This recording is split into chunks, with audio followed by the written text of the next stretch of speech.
31 males, 21 females, a total of 42 candidates.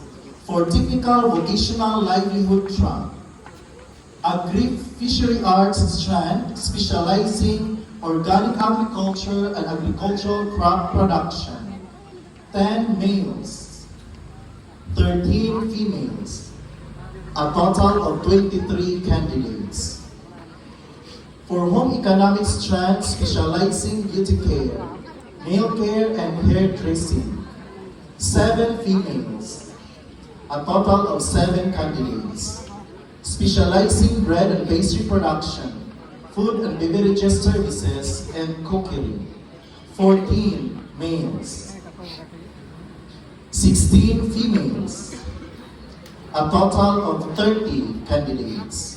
For industrial arts strand, specializing automotive servicing, 34 males, a total of 34 candidates. Specializing electrical installation and maintenance, 31 males, a total of 31 candidates. For information and communication technology strand, specializing computer systems servicing, 9 males and 28 females, a total of 37 candidates.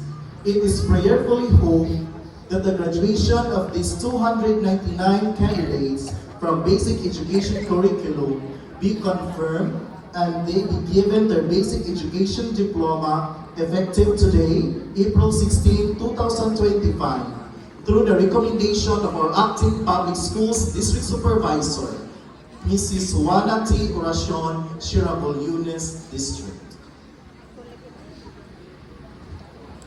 Dr. Evelyn H. Scudilla, Education Program Supervisor, Authorized Representative of Dr. Faith Juarez, Officer in Charge, Schools Division Superintendent, Department of Education, Division of Bohol. As Acting Public Schools District Supervisor of Sierra Yunes District, upon the presentation of the school principal of Sierra Yunes Technical Vocational High School, Dr.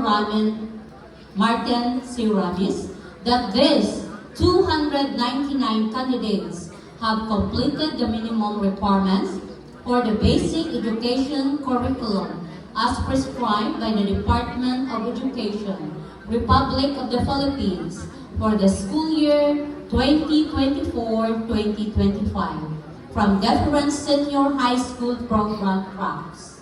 I hereby recommend that their graduation from basic education curriculum for the school year 2024-25 be confirmed and that these candidates be given their basic education diploma effective today, April 16, 2025.